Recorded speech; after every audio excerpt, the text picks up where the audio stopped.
어젯밤 진통 끝에 다시 나온 세월호 특별법 재협상안. 하지만 유족들의 반대로 새정치민주연합은 그날 이 안을 통과시키지 못하고 보류 상태로 놓았죠. 그리고 어젯밤 유가족들이 안산에 모여서 총회 열고 찬반 투표했습니다. 하지만 역시 투표 결과는 압도적인 반대, 수용 불가였습니다. 어제 새누리당 이완구 원내대표 연결했는데요. 피해자가 가해자 수사하는 건 문명국가에서 있을 수 없다. 더 이상의 재협상은 없다. 선을 분명하게 그었던 것 여러분 기억을 하시죠? 이제 새정치민주연합은 어떤 선택을 할까요? 오늘은 새정치민주연합 김영록 원내수석 부대표 연결을 해보겠습니다. 김영록 의원님 나와 계십니까? 예, 안녕하세요. 어제도 유가족들한테 찾아가셨다고요? 예, 어제 저녁에 안산 총회에 직접 참석은 못했고요. 가서 의견을 좀 나눴습니다. 그러셨어요. 대화 나누면서 그러니까 설득 작업을 좀 하신 걸 텐데 별로 소용이 없었던 건가요? 저희들이 뭐 설득한다는 말이 좀 어폐가 있는 것 같고요. 좀 소통이 부족한 부분도 있고 그래서 충분히 좀 이해하시도록 이렇게 설명을 드렸는데 그런 부분이 좀 너무 아직은 그 견해 차이가 컸던 것으로 이렇게 생각이 됩니다. 그런 상황에서 가족총회는 열렸고 결과는 재협상안 받아들일 수 없다가 132가족, 괜찮다가 30가족, 기권 14가족. 결국 재협상안은 받아들이지 않는 걸로 결론 났습니다. 새누리당은 입장을 내놨어요. 추가 협상 없다. 새정치민주는 이야기를 드리면은 이제 재협상안을 직접 표결에 붙인 것은 아니고요. 예. 그 재협상 문제 관련해 가지고 이제 앞으로 진상조사위원회의 기소권 수사권을 보장하는 안하고 그다음에는 이제 특검에 대해서 추천권을 보장하는 안 두 가지를 투표를 했는데 특검의 추천권을 보장하는 안이 되면은 그것이 합의안하고 일치한 건 아니지만은 논의의 여지가 있었는데 그렇죠. 수사권 기소권을 달라 하는 것으로 귀결이 됐기 때문에 결론이 났기 때문에 더 이상 협상안이 성립될 수가 없는 거죠. 그렇죠. 예. 진상조사위원회의 기소권, 수사권까지 다 줘야 된다가 132가족이었던 거니까. 결국 지금 이 재협상안은 수용 불가다가 된 거죠. 그렇죠. 그랬더니 새누리당은 이미 말했어요. 더 이상 협상은 없다. 아무리 유가족이 어떤 의견을 내든 더 이상은 안 된다. 분명히 했습니다. 새정치민주연합은 어떻게 되는 겁니까?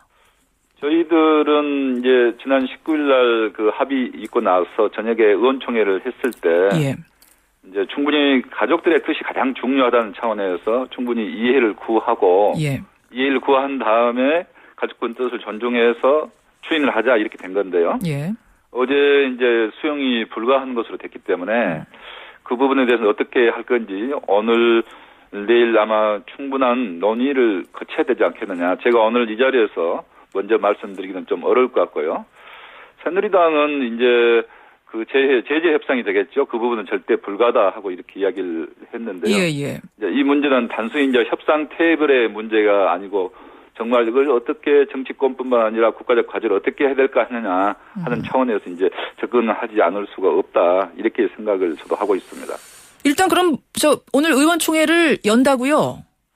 오늘 의원총회 할지 그런 여부도 아직 아직 없거든요. 그래서 조금은 그래도 우리가 의견을 좀 더 듣는 시간이 좀 필요하다. 그런 생각도 좀 갖고는 있습니다.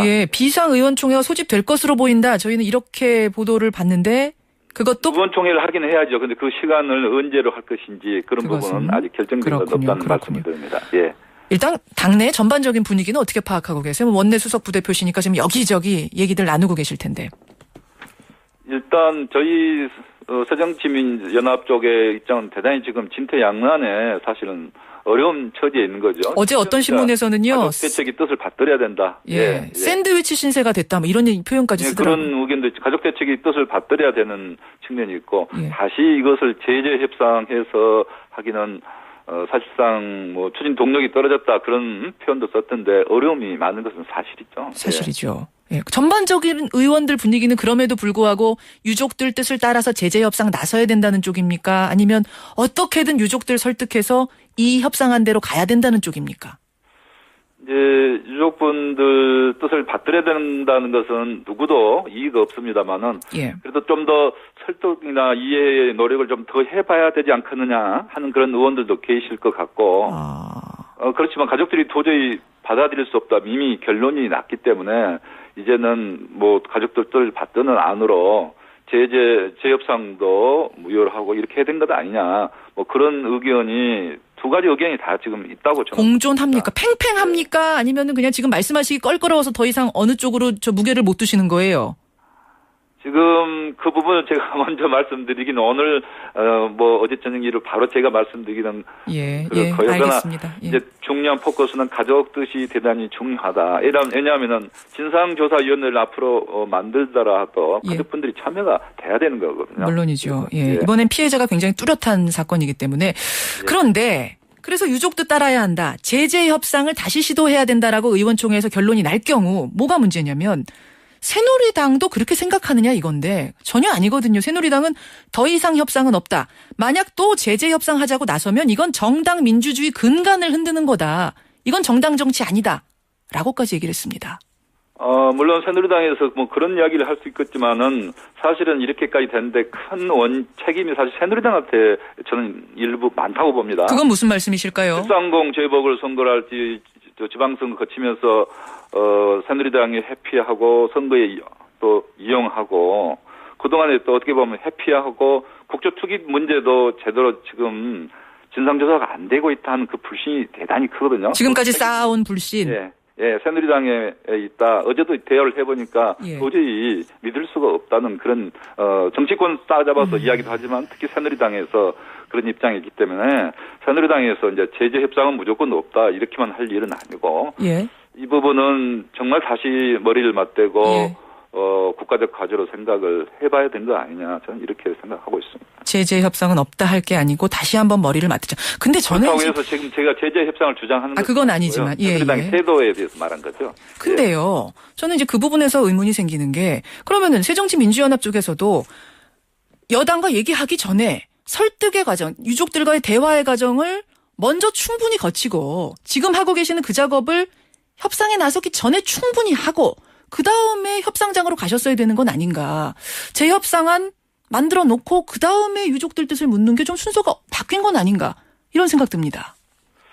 이제 그런 부분도 충분히 가족들하고 합의를 해가지고 협상장에 나가면은 받지 않느냐 하는 것은 저도 이해는 합니다만, 그러나 협상이라는 게 계속 주고받고 또 그게 어떻게 보면 그 보안을 지켜가면서 우리 수를 미리 보여주면 저쪽에서는 또 그걸 안 봐주고 다른 걸 가지고 들고 나오기 때문에 사실 사전에 완전하게 합의해가지고 가기는 어렵고 의논은 분명히 했죠. 이런 경우 어떻게 할 것이냐 저런 경우 여러 가지 안을 놓고 하기는 했는데 그런 부분이 이제 가족 대책위 분들 입장에서는 좀 소통이 제대로 안 됐다고 보는 것이고 또 저희들 입장에서는 그 대화 통로가 일원화되어 있지 않은 그런 어려움도 사실은 있었습니다. 그러니까 유가족들의 대화 통로가 여럿이다 보니까 말들이 조금 달랐을 수도 있다 이렇게 보시는 거군요. 뭐 그런 점도 없잖아 있었었고요. 또 재합의 과정에서도 뭐 가족들을 대신하는 변호인 측 이런 분들 의견은 그 정도면 됐지 않느냐 하는 의견도 있었고 중진 의원들 일부 다는 물어볼 수는 없었잖아요. 일부 의견을 물어보니까 됐다 하는 그런 의견도 있었기 때문에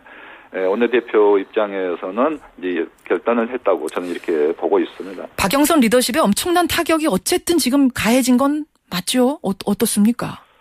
그 부분은 뭐 재협상 결과가 가족대책위 분들한테 받아들여지지 않았고 아까 말씀드린 대로 사실 지금 새정치민주연합이 대단히 어려운 처지에 있기 때문에 지금 비례위라고 할 수 있는 이제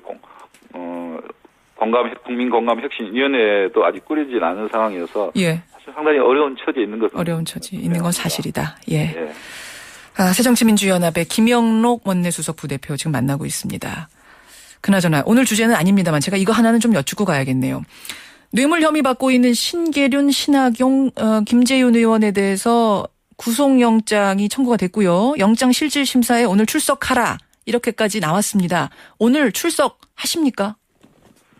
그 부분은 뭐 본인들 의견이 중요한데요. 그런데 이제 너무나 전격적으로 이렇게 이루어져가지고 충분히 그동안의 방어권, 뭐 변호사를 자문을 받아서 대비할 시간도 사실 두지 않고 이렇게 하고 있는 것은 정말 너무나 이건 끼워맞추기 아니냐 하는 그런 그 아주 억울한 생각도 본인들이 많이 하고 있습니다. 여당 의원들은 1개월, 2개월 전부터 내사 혐의물 계속 그런 문제가 나왔는데 저희들은 갑자기 이렇게 구속 수사한다 해서 더구나 그분들은 결백을 주장을 하고 있고 일부 상품권 받은 것만 인정을 하고 있고 이것이 입법 노비냐 아니냐 하는 것도 법률적인 논쟁의 여지가 대단히 많은 부분이거든요. 그런데 이걸 꼭 그렇게 현역 의원을 이렇게 구속까지 해서 뭐 이렇게 조사를 해야 될 상황이냐. 이건 여당 3명에 대해서 끼워 맞추기 아니냐. 너무 억울하다. 우리는 결백하다. 지금 그 세 분 의원들이 이렇게 호소하고 있기 때문에. 예.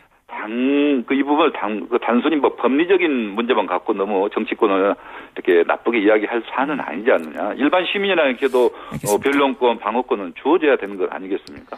예. 오늘 그럼 출석 안 하실 가능성 좀 큰가요? 그 부분은 저도 아직 어제 뭐 세월호 이 문제에 대해서 워낙 이 문제가 크기 때문에 이제 집중을 했기 때문에 알겠습니다. 예. 저도 내용은 깊이 지금 아직 제가 모르겠습니다. 이 내용도 뭐 중요한 내용인데 오늘은 여기까지만 듣는 것으로 하죠. 고맙습니다. 예, 감사합니다. 새정치민주연합 김영록 원내수석 부대표였습니다.